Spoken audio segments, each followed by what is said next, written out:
Break के बाद एक बार फिर से आप सभी का स्वागत है। आप देख रहे हैं अब की बार हरियाणा में किसकी सरकार। हम आज रोहतक लोकसभा क्षेत्र में पड़ने वाली विधानसभाओं की चर्चा कर रहे हैं कि वहां स्थिति क्या दिखाई दे रही है। अब तक हमने बादली, झज्जर, बहादुरगढ़ और कोसली की चर्चा कर ली है। कलानौर की तस्वीर आपको दिखाते हैं। कलानौर में किस तरह से उम्मीदवार चुनाव मैदान में। यह देखिए, कलानौर में कांग्रेस पार्टी ने शकुंतला खट्टक को टिकट दिया है। बीजेपी की टिकट पर राम अवतार यहां चुनाव लड़ रहे हैं। इनेलो की टिकट पर फकीर चंद मैदान में है, जबकि हजका की टिकट पर यहां प्रमोद कुमार चुनाव लड़ रहे हैं। शक्ति, कलानौर सुरक्षित सीट पर मुकाबला क्या दिख रहा है?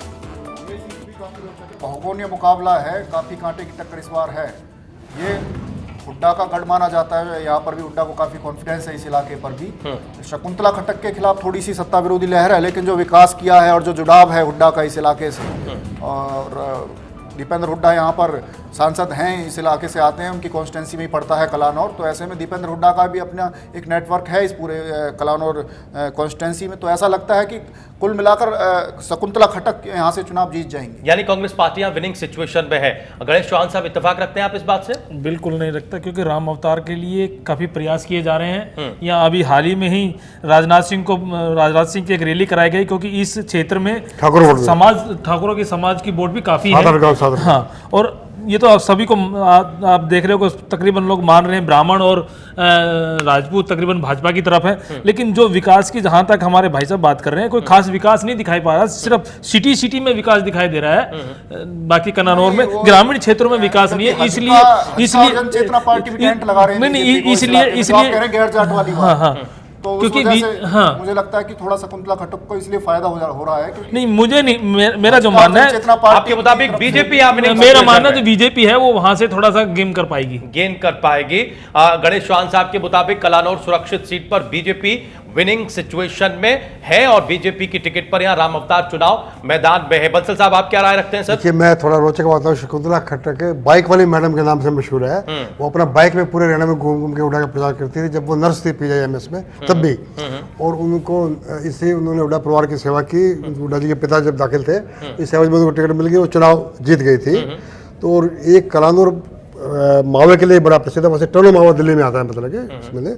तो इस बार मैं गणेश जी सही कह रहे हैं कि यहाँ पे इस बार शकुंतला खट्टक को काफ़ी दिक्कत है राम अवतार वाल्मीकि से। राम अवतार वाल्मीकि का मैं मानता हूँ, क्योंकि रोहतक में सेठ शिशन दास जो थे मंत्री थे, उनके बेटे मनमोहन गोयल पिछले दिनों भाजपा में शामिल हो गए हैं। और रोहतक इस परिसीमन में रोहतक के 5-4 वार्ड कलानौर के साथ जोड़ दिए गए, जिनमें श्री शिशन दास का बड़ा प्रभाव था। अब मनमोहन गोयल के भाजपा में आने से उसका लाभ भी इसको मिलेगा, भाजपा को मिलेगा। राम अवतार वाल्मीकि इस बार शकुंतला खट्टक से ऊपर पड़ेंगे, भारी पड़ेंगे। विनिंग सिचुएशन यहाँ बीजेपी की है पवन बंसल साहब के मुताबिक। हम नरेश कौशल साहब के पास जाएंगे। कौशल साहब, कलानौर सुरक्षित सीट में क्या स्थिति दिख रही है? शक्ति के मुताबिक कांग्रेस पार्टी का ये गढ़ है, दीपेंद्र हुड्डा की कॉन्स्टिट्यूएंसी का हिस्सा है, विकास हुआ है, इसका फायदा मिलेगा कांग्रेस पार्टी को, शकुंतला खट्टक को, या फिर जो बात गणेश जी कह रहे हैं और बंसल साहब कह रहे हैं, आप उस राय के साथ जाएंगे?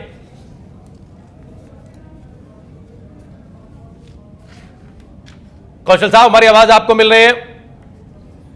हम चंडीगढ़ स्टूडियो का दोबारा रुख करेंगे कौशल साहब और संजय शर्मा जी से हम कलानौर की जानकारी लेंगे कि वो इस पर क्या सोचते हैं। हम आगे बढ़ते हैं, हम जरा बेरी की तस्वीर आपको दिखाते हैं। बेरी में मुकाबला किस तरह का है जरा देखिए।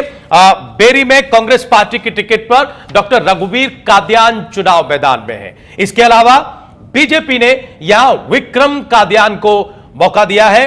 इनेलो की टिकट पर प्रोफेसर संतोष दहिया यहां चुनाव लड़ रहे हैं और HJP यानी हरियाणा जन चेतना पार्टी की टिकट पर मौजीराम यहां चुनाव लड़ रहे हैं। शक्ति, बेरी में क्या स्थिति दिखाई दे रही है आपके मुताबिक? बेरी में भी इस बार काफी रोचक मुकाबला मुझे लगता है, और इसमें खास बात यह है, इस सीट पर निर्दलीय सिर्फ 2 हैं और कुल 9 प्रत्याशी हैं। सबसे कम प्रत्याशी इसी सीट पर है रोहतक लोकसभा क्षेत्र में। और मौजीराम चेयरमैन है हरियाणा जन चेतना पार्टी और हजका गठबंधन की तरफ से, उन्होंने भी काफी यहाँ पर असर दिखाया है। और विक्रम है बहुजन समाज पार्टी से, वो भी काफी दिनों से यहाँ पर लगे हुए हैं। और संतोष दहिया जो है इंडियन नेशनल लोकदल की पढ़ी लिखी महिला हैं, डॉक्टर हैं, लेकिन उन्होंने आम जन से उतनी जुड़ नहीं पाई हैं। यही वजह है कि यहाँ पर जो कांग्रेस के चित परिचित यहाँ पर रहे हैं रघुवीर सिंह कादियान, वो वैसे तो उनके खिलाफ थोड़ा सा एंटी इंकम्बेंसी है यहाँ पर, लेकिन हुड्डा साहब यहाँ पर चौधर की बात कह रहे हैं। उनकी कैंपेनिंग में कहा जा रहा है कि मुश्किल से चौधर बनाई है, चौधर चली जाएगी। ऐसे में यहाँ पर जो मुकाबला है तो थोड़ा नजदीक, लेकिन कुल मिलाकर कांग्रेस यहाँ से सीट निकाल लेगी। यानी बेरी में शक्ति परिवार के मुताबिक कांग्रेस पार्टी थोड़ी बहुत मुश्किलों और एंटी इनकम्बेंसी के बावजूद विनिंग सिचुएशन में है, क्योंकि हुड्डा साहब यहां इस बार बनी बनाई चौधर को बचाने की अपील कर रहे हैं। गणेश चौहान साहब सहमत हैं सर? बिल्कुल सहमत हूं, क्योंकि रघुवीर कादियान काफ़ी पुराने नेता भी हैं, जनता में जाते भी रहे हैं, और विक्रम जो कादियान है वो नए आए, बेशक से बीजेपी से हो, लेकिन जो रघुवीर कादियान है वो अभी भी बीजेपी पे भारी है। आने वाले समय में क्या होता है वो तो समय बताएगा। ठीक है, बंसल साहब, बेरी को लेकर क्या विश्लेषण है सर आपका? रघुवीर कादियान 87 में पहली बार चुनाव जीते थे और अब 3 बार लगातार वो चुनाव जीतते आए हैं, स्पीकर भी रहे हैं, और उनको जिताने के लिए हुड्डा साहब अपना काफी जोर लगा रहे हैं। पिछले चुनाव में भी कुछ जैसे स्थिति खराब थी तो जजर में सोनिया गांधी आई थी, तब उन्होंने भावनात्मक अपील की थी कि भाई तुम इन कैंडिडेट को जिता देना, नहीं तो मैडम मेरी छुट्टी कर देगी। तो इस बार भी वो कह रहे हैं कि भाई चौधर की बात है यार, इलाके की बात है, तुम नहीं करोगे तो और कौन करेगा, इनको कम से कम जिताओ आप, मतलब तभी मेरा आगे चौधर रहेगी। तो ये थोड़ा मैं जिक्र यहाँ पे एक चतरे पहलवान भी है, निर्दलीय उम्मीदवार है, वही भूपेंद्र सिंह हुड्डा का खास है। मतलब पिछले चुनाव में भी वो आजाद उम्मीदवार के रूप में लड़ा था, लेकिन अब भूपेंद्र सिंह हुड्डा अपना पूरा जोर रघुवीर कादियान को जिताने में लगाएंगे, क्योंकि ये उनके लिए भी, उनके इंटरेस्ट में भी। यानी आपके मुताबिक भी कांग्रेस पार्टी यहां विनिंग सिचुएशन पे है। हम चंडीगढ़ का रुख करेंगे, चंडीगढ़ से इन दोनों सीटों पर कलानौर और बेरी पर राय लेंगे, लेकिन उससे पहले आगे बढ़ते हैं। महम में मुकाबला किस तरह का है आपको दिखाते हैं। महम विधानसभा क्षेत्र पर जरा एक नजर डालिए कि वहां किस तरह से राजनीतिक दलों ने उम्मीदवारों को मैदान में उतारा है। महम में आनंद सिंह डांगी कांग्रेस पार्टी की टिकट पर चुनाव मैदान में है, मौजूदा विधायक हैं, कांग्रेस पार्टी ने एक बार फिर से उनको मौका दिया है। शमशेर खरखड़ा बीजेपी की टिकट पर चुनाव लड़ रहे हैं। इंडियन नेशनल लोकदल की टिकट पर महंत सतीश दास चुनाव मैदान में है, जबकि हरियाणा जन चेतना पार्टी यानी एचजेपी की टिकट पर यहां सौरभ फरमाना चुनाव मैदान में है। महम में शक्ति क्या स्थिति दिखाई दे रही है? महम भी वैसे तो यहाँ पर ये भी सीएम हुड्डा का गढ़ माना जाता है महम, लेकिन इस बार आनंद सिंह दांगी के खिलाफ एंटी इनकम्बेंसी वहां पर जरूर है। और खास बात यहाँ पर यह है कि हजका और जनचेतना पार्टी के जो उम्मीदवार हैं सौरभ फरमाना जी, वो काफी दिनों से मेहनत कर रहे हैं, युवा हैं और बहुत जोश के साथ वो लगे हुए हैं। और उनके साथ जो जाट गैर जाट वाला हिसाब के साथ जो गैर जाटों के वोट हैं, जो कि विनोद शर्मा और कुलदीप बिश्नोई के साथ थोड़े बहुत जुड़ने लगे हैं, और खासकर ये हिसार से लगता इलाका है, तो काफी लोग जींद और हिसार की बेल्ट का असर भी यहाँ पर देखने को मिलता है। ऐसे में सौरभ फरमाना भी इस सीट पर फाइट में आते दिखाई दे रहे हैं धीरे धीरे। और यहाँ पर शमशेर खरखड़ा जो कि आईएनएलडी में गए थे लेकिन वहां से फेल हो गए, आईएनएलडी में कुछ कर नहीं पाए, तो उन्होंने आईएनएलडी को छोड़कर बीजेपी में इस बार बीजेपी में आकर यहां से किस्मत आजमाई है, लेकिन उतने असरदार अभी साबित नहीं हो पाए हैं। इनेलो की तरह वो उतनी छाप वहां पर नहीं छोड़ पाए। ऐसे में यहां पर बहुकोणीय मुकाबला है और काफी नजदीकी मुकाबला है। कुछ भी कहना यहां पर जल्दबाजी होगी, लेकिन फिर भी अगर हुड्डा साहब वहां पर ज्यादा मेहनत करते हैं, और वहां पर अभी रैली भी हुई थी सोनिया गांधी की, अशोक तंवर, भूपेंद्र सिंह हुड्डा भी गए थे, और सभी कांग्रेस के दिग्गज नेताओं ने महम से एक अपील की थी कि आनंद सिंह दांगी को कैसे भी करके निकालिए, जितवाइए, उनकी परंपरागत सीट रही है। ऐसे में मुझे लगता है कि कुल मिलाकर यहां पर कांग्रेस नजदीकी मुकाबले में निकाल सकती है। विनिंग सिचुएशन में कांग्रेस पार्टी महम में दिखाई दे रही है। चौहान साहब सहमत हैं आप इस बात से सर? संक्षेप में। बिल्कुल बिल्कुल, क्योंकि शमशेर खरखड़ा को मुख्यमंत्री का ही नजदीकी माना जाता है, और मुख्यमंत्री की वजह से ही शमशेर सिंह खरखड़ा इतनी ऊपर गए हैं। चाहे राजनीति की बात कर लो, चाहे उनके व्यापार की बात कर लो, व्यापार की बात कर लो। लेकिन अब क्या है कि सोनिया गांधी के आने से आनंद सिंह की काफी ग्राफ बढ़ा है। मुझे नहीं लगता कि शमशेर सिंह खरखड़ा फाइट दे पाएंगे। आपके मुताबिक भी कांग्रेस पार्टी महम में विनिंग सिचुएशन में। बंसल साहब सहमत हैं सर? मैं 1990 में महम का नाम देश के पहले महम बड़ा चर्चित रहा, महम 24 की वजह से। ठीक है। 90 में महम का नाम देश ने विदेश में चर्चित हो गया था। उस समय आनंद सिंह डागी जो कांग्रेस के उम्मीदवार हैं, वहां से पंचायत के उम्मीदवार थे, ओम प्रकाश चौटाला मुख्यमंत्री थे, पार्टी के उम्मीदवार थे, और निर्दलीय उम्मीदवार अमित सिंह की हत्या के बाद यहाँ पे चुनाव काउंटरमेंट भी हो गया था, और ये सारे देश में चर्चित हो गया। तब चुनाव आयोग ने यह भी तय करा था कि आगे से चुनाव तभी काउंटरमेंट होगा जब किसी राजनीतिक दल के उम्मीदवार की मृत्यु होगी, हत्या होगी। ठीक है। हमें निर्दलीय के उस पर नहीं होगा। और मैं ये बता दूंगा, अब तब राजीव गांधी भी आए थे यहाँ पे, राहुल गांधी भी उनके साथ आया था। 100 सांसदों को लेकर आए थे राजीव गांधी महम में, 100 सांसदों के काफिले को। और तब उन्होंने आनंद डांगी की पत्नी के कंधे, सोना डांगी के कंधे बात रख के कहा था कि मैं न्याय दिलाऊंगा। वो अलग बात हुई, कुछ समय बाद उन्होंने न्याय क्या दिलवाना था वो देवलाल से मिल गए और देवलाल को यूज करके उन्होंने वीपी सिंह की सरकार तोड़ने की साजिश की। तो मैं अभी ये कहूंगा कि ये ठीक है बात, अब सोनिया भी गई है और आनंद सिंह हुड्डा, भूपेंद्र सिंह हुड्डा उनके लिए जी जान से प्रयास कर रहे हैं। आनंद सिंह डांगी यहाँ से जीते हुए, यानी आपके मुताबिक भी कांग्रेस पार्टी या विनिंग सिचुएशन में है। चंडीगढ़ स्टूडियो से हम जुड़ चुके हैं, हमारे साथ नरेश कौशल साहब लगातार बने हुए हैं, संजय शर्मा जी हमारे साथ लगातार हैं। नरेश कौशल साहब, 2 सीटें रह गई हैं, उस पर हम आपकी प्रतिक्रिया लेंगे, लेकिन पहले हम महम पर चर्चा कर रहे हैं। महम में स्थिति सर क्या दिखाई दे रही है, बहुत संक्षेप में प्लीज।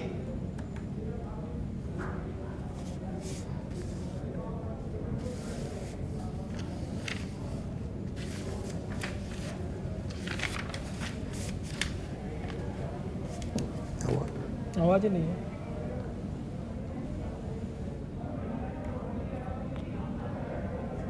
लगता है आवाज नहीं पहुंच रही है। हम दोबारा कोशिश करेंगे चंडीगढ़ स्टूडियो की। कौशल साहब, आप जो बोल रहे हैं वो आवाज स्टूडियो तक नहीं पहुंच रही है, हम दोबारा आपसे कनेक्ट होने की कोशिश करते हैं और तब तक इस चर्चा को थोड़ा आगे बढ़ाते हैं। हम जरा रोहतक विधानसभा क्षेत्र पर एक नजर डालते हैं कि रोहतक में क्या स्थिति है। जरा देखिए रोहतक में किस तरह से पार्टियों ने उम्मीदवारों को मैदान में उतारा है। भारत भूषण बत्रा यानी बीबी बत्रा कांग्रेस पार्टी की टिकट पर यहां चुनाव मैदान में है, मौजूदा विधायक है। बीजेपी ने यहां मनीष ग्रोवर को मौका दिया है। मनीष ग्रोवर बीजेपी की टिकट पर चुनाव मैदान में है। राजकुमार शर्मा इनेलो की टिकट पर यहां चुनाव लड़ रहे हैं, जबकि सुशील सैनी यहां हजका की टिकट पर चुनाव लड़ रहे हैं। यह स्थिति है। कांग्रेस पार्टी की टिकट पर बीबी बत्रा, बीजेपी की टिकट पर मनीष ग्रोवर, इनेलो की टिकट पर राजकुमार शर्मा और हजका की टिकट पर सुशील सैनी मैदान में। शक्ति, क्या विश्लेषण है इसमें? यह है कि भारत भूषण बत्रा ही आखिर में मुझे लगता है निकाल जाएंगे, क्योंकि यहाँ पर सब कुछ दांव पर भूपेंद्र सिंह हुड्डा का रोहतक और उसके आसपास के इलाकों में ही लगा हुआ है। और रोहतक में भी हारते हैं तो फिर हुड्डा का ही तो पूरा खेल ही बिगड़ जाएगा, वो राजनीति खत्म हो जाएगी। ऐसे में यहाँ पर वो किसी भी कीमत पर लूज नहीं होने देंगे रोहतक को। और बीजेपी की मनीष ग्रोवर भी बहुत सीनियर नेता रहे हैं इनके, और प्रयोगशाला भी रही है मंगल सेन के जमाने से, और बीजेपी का यहाँ पर प्रदेश का कार्यालय भी है और सारी यहाँ से एक्टिविटीज भी चलती नहीं है। मोदी भी काफी रहे हैं रोहतक में जब वो प्रभारी होते थे हरियाणा के। लेकिन ये सब एक अलग बातें हैं। हुड्डा साहब मुझे ऐसा लगता है कि लूज नहीं होने देंगे रोहतक शहर को, और आखिर में यहां पर कांग्रेस और भारत भूषण बत्रा जीत जाएगी। यानी कांग्रेस पार्टियां विनिंग सिचुएशन में। चौहान साहब, बिल्कुल बिल्कुल भारत भूषण बत्रा ही यहाँ विजय रहेंगे। कारण है उसका, क्योंकि रोहतक शहर से नहीं, रोहतक के आसपास जितने भी क्षेत्र हैं उनसे एक एक घर से 3-3 लोगों को रोजगार मिल रहा है। तो वो कांग्रेस के बगैर कहीं जाएंगे ही नहीं। इसलिए पूरा हरियाणा कहता है कि पूरे हरियाणा में एक काम और खाली रोहतक में 10 काम। इसका फायदा कम से कम इस चुनाव में तो मिल जाएगा। बहुत सारे आरोप लगे, कम से कम ये आरोप यहां तो फायदा दिला जाए। बंसल साहब, आप क्या सोच रहे हैं सर? रोहतक में विकास तो बहुत हुआ, लेकिन रोहतक में ऐसा भी हुआ कि किसानों की जमीन का अधिग्रहण करके कोई नाजरों को दे दी गई, कोई नया सेक्टर नहीं आया वहाँ पे। और इस सीट से भूपेंद्र सिंह हुड्डा और दीपेंद्र सिंह हुड्डा और भूपेंद्र सिंह हुड्डा पिता रणबीर सिंह जो लोकसभा सीट रोहतक के लंबे समय से चुनाव जीते आए हैं, उसमें जो रोहतक सेगमेंट है, भूपेंद्र सिंह हुड्डा ने 3 बार देवदल को हराया। 3 बार देहात से देवदल लीड लेके आते थे, और ये अकेले रोहतक हल्के से 50-55 हजार की लीड भूपेंद्र सिंह हुड्डा वो जीत जाते थे। लेकिन तब हुड्डा साहब कहते हैं मैं छत्तीस बिरादरी की राजनीति करता हूं। अब उन्होंने कहा कि मैं जाट पहले हूं, मुख्यमंत्री बाद में हूं। इसको लेकर गैर जाटों में उनके खिलाफ नाराजगी है। और अभी जो लोकसभा चुनाव में रोहतक सेगमेंट में सिर्फ लीड कांग्रेस की 8-9 हजार की रह गई थी। तो मेरा ये मानना है यहाँ पे खतरे की घंटी है। हाँ जी, मनीष ग्रोवर के पक्ष में बड़ा अंडरकरंट है। वो 3 बार हार चुके हैं, पर सिंपैथी है लोगों में यार। बार क्या ये भी हो सकता है कि विनिंग सिचुएशन में मनीष ग्रोवर और बीजेपी हो? मनीष ग्रोवर यहाँ से विनिंग सिचुएशन में। पवन बंसल साहब मान रहे हैं कि रोहतक विधानसभा क्षेत्र पर बीजेपी विनिंग सिचुएशन में है। चंडीगढ़ स्टूडियो की आवाज हमें मिल रही है। कौशल साहब, 3 सीटें पीछे रह गई हैं, हम उस पर आएंगे, लेकिन हम इस वक्त रोहतक पर चर्चा कर रहे हैं। सर, हम ये जानना चाहते हैं, यहां पैनल में राय थोड़ी सी बट गई है। हमारे 2 विश्लेषक ये मान रहे हैं, शक्ति परमार और गणेश चौहान जी, कि यहां कांग्रेस पार्टी विनिंग सिचुएशन में है, बहुत सारे आरोप लगे, उसका फायदा कुछ तो यहां मिल ही जाएगा। लेकिन बंसल साहब इस बात से सहमत नहीं है। वो ये कह रहे हैं कि अंडर करंट है, लोकसभा चुनाव का तजुर्बा है, मार्जिन घट गया था, 8-9 हजार रह गया था, कभी 50-1 हजार हुआ करता था। अंडर करंट की वजह से आप बीजेपी विनिंग सिचुएशन में है। बहुत बहुत संक्षेप में सर क्या स्थिति दिखाई दे रही है? क्योंकि बहुत संक्षिप्त में आपने कहा है तो मैं सिर्फ इतना ही एक यादगारी के तौर पे कहना चाहता हूं कि यहाँ ये मंगल सेन भी जो है वो भी यहीं की उपज रहे हैं। मंगल सेन यहाँ पे विजयी रहे हैं पहले, तो श्री सेठ किशनदास पद्मश्री जो है वो भी यहाँ से कैंडिडेट बनते रहे हैं। लेकिन संक्षिप्त में मैं सिर्फ इतना ही कहना चाहूंगा कि आज की परिस्थितियों में ज्यादा डिटेल में ना जाते हुए मनीष ग्रोवर जो है उनका हल्का सा पलड़ा भारी है, कांग्रेस भारी है, यानी बीजेपी विनिंग सिचुएशन में है। रोहतक विधानसभा क्षेत्र में हमारे दर्शक इस बात को नोट करें, विश्लेषकों की राय जिस तरह से सामने आ रही है। संजय जी, आप किस राय के साथ जाएंगे सर रोहतक विधानसभा क्षेत्र में?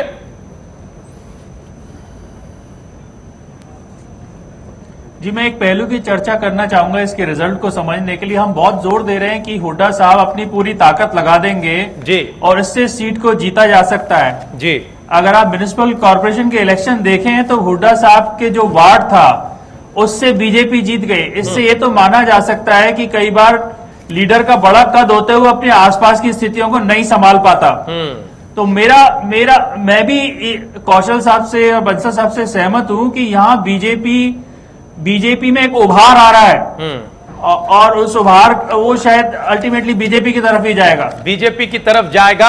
यानी जो 3 पैनलिस्ट हैं 5 में से वो रोहतक विधानसभा क्षेत्र में बीजेपी को, मनीष ग्रोवर को विनिंग पोजीशन में मान रहे हैं, जबकि जो हमारे 2 पैनलिस्ट हैं, जो 2 विशेषज्ञ हैं, वो कांग्रेस पार्टी को यहां विनिंग पोजीशन पर मानते हैं। अब हम बात कर लेते हैं गढ़ी सांपला किलोई की। गढ़ी सांपला किलोई विधानसभा क्षेत्र में जरा देखिए किस तरह से उम्मीदवार चुनाव मैदान में है। कांग्रेस पार्टी की टिकट पर या मुख्यमंत्री भूपेंद्र सिंह हुड्डा चुनाव मैदान में है, बीजेपी की टिकट पर या धर्मवीर हुड्डा साहब चुनाव लड़ रहे हैं, इनेलो की टिकट पर सतीश कुमार चुनाव लड़ रहे हैं और हजका की टिकट पर विजेंद्र शर्मा यहां चुनाव मैदान में है। शक्ति, कुछ खास चर्चा की जरूरत लगती है इस सीट पर? कहीं रोहतक जैसा देखना होगा मार्जिन कितना होता है हार और जीत का। भूपेंद्र सिंह हुड्डा मुख्यमंत्री हैं और कद्दावर नेता हैं। मुझे लगता नहीं है सतीश नांदल इनके इनेलो के काफी वो भी ठीक ठाक नेता रहे हैं, अध्यक्ष भी हैं जिले के और काफी ठीक ठाक माने जाते हैं। फिर भी मुझे लगता है चुनौती नहीं दे पाएंगे और धर्मवीर हुड्डा भी कुछ खास नहीं कर पाएंगे और भूपेंद्र सिंह हुड्डा अच्छे मार्जिन से यहाँ से चुनाव जीत जाएंगे। चौहान साहब, बस इसमें कहने की जरूरत ही नहीं है, सभी को लग रहा है कि भूपेंद्र सिंह हुड्डा ही जाएंगे। बंसल साहब, लोगों ने यहाँ पे चलो कहने कुछ नहीं, रोचक बात कहते हैं। यहाँ पे 2 भूपेंद्र हुड्डा चुनाव लड़ रहे हैं, एक भूपेंद्र हुड्डा कांग्रेस के, एक भूपेंद्र हुड्डा आजाद लड़ रहे हैं। वो कह रहे हैं मैं हुड्डा का समर्थन, मेरे को नौकरी नहीं मिली। कौशल सर, कुछ कहने की आवश्यकता है गढ़ी सांपला किलोई को लेकर? देखिए, यहाँ पे मैं तिकोना मुकाबला मानता हूँ कांग्रेस, बीजेपी और आईएनएलडी के बीच, लेकिन हल्का सा एज जो है चीफ मिनिस्टर भूपेंद्र सिंह हुड्डा का, कांग्रेस का, मुख्यमंत्री हुड्डा का यहाँ एज है विनिंग सिचुएशन में, वो है। संजय जी,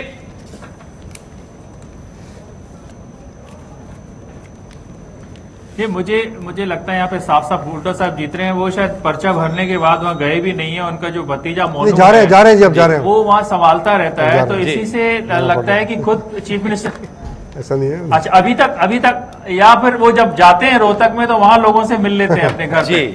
यानी गढ़ी सांपला किलोई पर पैनल की राय पूरी तरह से साफ है। बहुत धन्यवाद हमारे सभी मेहमानों का इस कार्यक्रम में शामिल होने के लिए, ये चर्चा करने के लिए। आज हमने रोहतक लोकसभा क्षेत्र में पड़ने वाली विधानसभा क्षेत्रों पर चर्चा की है। कल एक और संसदीय क्षेत्र की विधानसभाओं पर हम चर्चा करेंगे और यह जानने समझने की कोशिश करेंगे कि हरियाणा में अब की बार किसकी सरकार। आप लोग कहीं जाए नहीं, इंडिया न्यूज पर खबरें जारी हैं, लेकिन उससे पहले हम अपने दर्शकों को बता दें कि हम आपसे आपकी राय जानना चाहते हैं। हमारे प्रदेश में चुनावी मूड क्या है, उसे लेकर हम अलग अलग सवाल पूछ रहे हैं और हमने एक सवाल आपसे पूछा है कि क्या कुलदीप बिश्नोई गैर जाटों में मुख्यमंत्री पद के सबसे प्रबल दावेदार हैं? अगर आपका जवाब हां में है तो ITV HRBB लिखें, स्पेस दें, यस लिखें। अगर आपका जवाब ना है तो ITVHRBB लिखें, स्पेस दें, नो लिखें और अपने जवाब को 7666440555 पर भेज दें। आज शाम बड़ी बहस में हम आपकी राय, आपका जनमत आपके सामने रखेंगे। तो जनादेश में आज के लिए बस इतना ही, लेकिन आप कहीं जाए नहीं, इंडिया न्यूज पर खबरें जारी हैं।